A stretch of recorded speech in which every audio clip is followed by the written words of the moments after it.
Eccoci qua ragazzi, salve a tutti, bentornati sul canale. Chiariello dice non facciamo i provinciali, ma attenzione agli errori arbitrali, cavalcando un po' le dichiarazioni di Mister Conte per quanto riguarda l'essere provinciali. Focus su Costantino Coratti per quanto riguarda Meret, l'infortunio e l'eventuale rientro in campo, Lukaku, la non partenza per le nazionali e il ritrovare questa condizione al 100%. Fatemi sapere la vostra qui sotto nei commenti, mi raccomando iscrivetevi al canale se passate per la prima volta sotto questo contenuto attivando la campanellina delle notifiche così restate aggiornati in maniera cronologica e partiamo dal nostro preparatore atletico Costantino Coratti. Il Napoli è tornato a risplendere anche dal punto di vista atletico, come? Grazie al metodo Coratti. Scrive ovviamente il Mattino nell'edizione di ieri. Anche adesso che ha quasi 57 anni corre come un matto in testa al gruppo dei suoi azzurri, ecco, quelli del Napoli pensano che se ci riesce il professore non possono non riuscirci loro che vorrebbero sempre e solo il pallone. E invece ogni giorno Coratti li sottopone ad un continuo martellamento atletico, gli infila sul corpo i vari marchingegni dell'era calcistica moderna e per i test che misurano la potenza aerobica e guai se a fine seduta il PC segnala qualche anomalia perché scattano i tempi supplementari, si ritorna in campo a correre o a saltare. Noi lo stiamo vedendo in campo, perciò sto facendo questo contenuto perché ci riportano queste notizie e noi possiamo comunque verificarle con il Napoli che di partita in partita migliora a livello atletico, a livello di gioco, sta sul pezzo, a livello agonistico, vorrebbe arrivare sempre per primo sui palloni, no, a volte ci riesce, a volte no, anche per meriti dell'avversario perché non sei solo in campo e quindi grazie a Coratti, Conte e staff per aver riportato il Napoli a livello atletico, diciamo, su standard più che decenti, ecco, rispetto all'anno scorso. Le condizioni di Alex Meret, non convocato in nazionale, nei prossimi giorni lavorerà a Castelvolturno per ritrovare la migliore condizione e secondo quanto riporta il Corriere del Mezzogiorno potrebbe rientrare contro l'Empoli. Me lo auguro per il semplice fatto che Meret stava entrando in quella condizione mentale, soprattutto e agonistica, completamente sul pezzo, con la giusta rabbia e la giusta concentrazione e applicazione, quindi meno resti fuori, è più semplice ritornare, diciamo, a percorrere quella strada che era più che giusta e stava andando molto bene.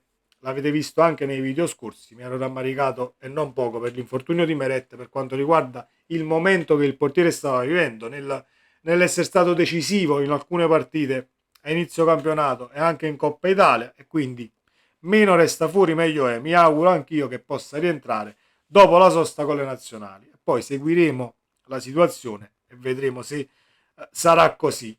Lukaku e il ritrovare questa condizione fisica. Parto col dire che se Lukaku è al 60% e comunque diciamo assist, gol, tatticamente la prestazione comunque c'è, perché al di là di ciò che sta facendo e per le condizioni atletiche che ha, per me Lukaku comunque sta facendo bene.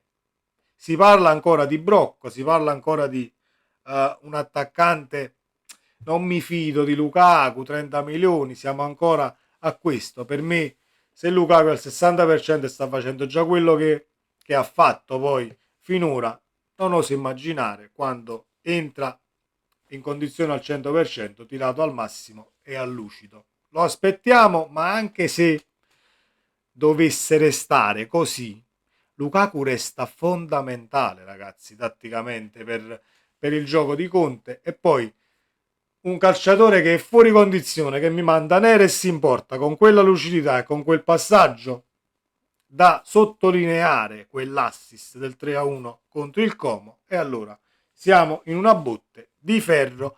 Le parole di Chiariello e la situazione arbitrale. Allora mettiamoci qui con comodo e ragioniamo. Conte si è molto lamentato sugli errori arbitrali, dice Chiariello. Il rigore su Quara contro il Como era clamoroso, era un'intenzione chiarissima di non farlo tirare. Un altro episodio che fa arrabbiare i napoletani è il fallo da rosso subito da Anghissà dove non viene fischiato manco il fallo. A Milano espulso Maripan per un fallo simile e Chiariello dice l'errore è stato fatto a Napoli e non a Milano perché ovviamente l'espulsione era sacrosanta. Oggi, ieri, Gatti doveva essere ammonito e l'arbitro non ferma neanche il gioco. I cartellini gialli che ha rischiato Gatti non erano uno solo, ma erano 3. Quindi, giusto per essere precisi, c'era un rosso che non viene analizzato qui. C'era un rosso per un intervento di Kefren Turam da espulsione, viene ammonito il calciatore e quindi errore anche lì. E poi Chiarello dice: per non parlare del rigore dato contro il Cagliari oggi, non so se Luperto chiederà l'amputazione delle braccia.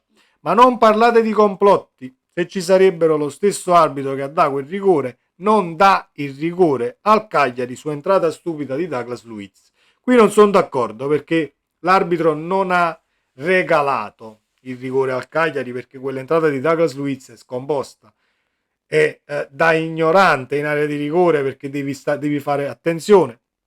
Quindi il rigore c'è tutto, non ha regalato proprio niente al Cagliari.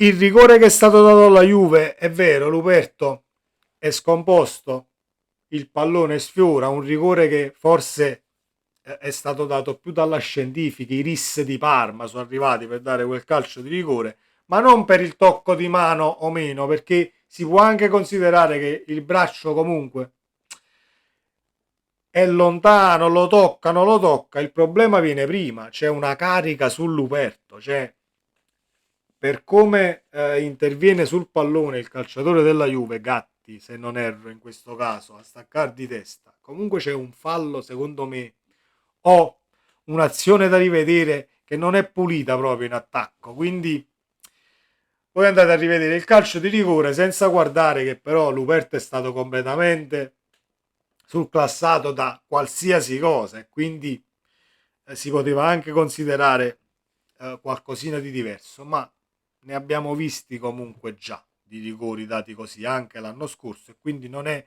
che mi fa specie più il rigore dato alla Juve, ma la conduzione dei cartellini, perché tu mi ammonisci un difensore è una cosa, e un'altra cosa è che il difensore si fa tutti i 90 minuti senza cartellino. Turam il fallo era da rosso, cari ragazzi, e là me lo devi cacciare fuori. E poi vediamo come va a finire la partita, in 10, non in 10. Poi si stanno attaccando alla munizione per simulazione di Contesao. Io mi rifaccio solamente alla, diciamo, trattenuta lieve, perché così hanno detto, su Kvaratskhelia contro il Como. Se su Kvaratskhelia quella è una trattenuta lieve, e allora ci sta che poi su Concesao sia simulazione e lo ammonisci.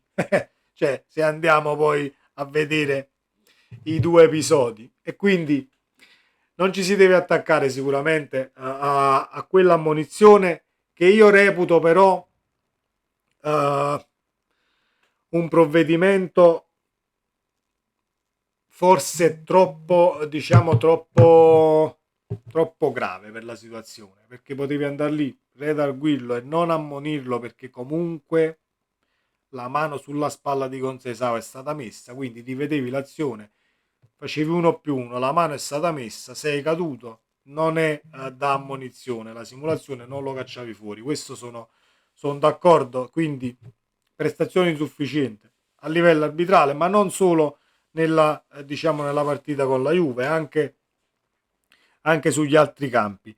Continua Cariello, ha avuto coraggio soprattutto a non dare il rigore a Concesao e buttarlo fuori per simulazione. Non ha avuto coraggio, ha applicato il regolamento, anche se, come ho detto, poteva risparmiarlo quel giallo perché la mano sulla spalla comunque c'è stata.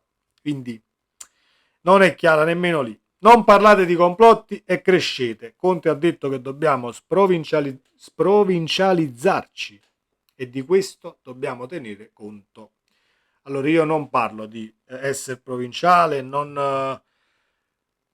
è vero che non dobbiamo farlo e non dobbiamo andare verso l'essere appunto provinciali, però io l'unica cosa che faccio, mi annoto gli episodi e le partite. Poi se sfoceremo nel diventare provinciali o meno, sarà il campo a dirlo, perché poi facendo 1+1+1+1, ecco che sarà lo stesso Chiarillo poi a tornare sui suoi passi e a dire: io vi avevo detto non pensate ai complotti, però poi se dovessero ripresentarsi queste condizioni e le stesse direzioni di gara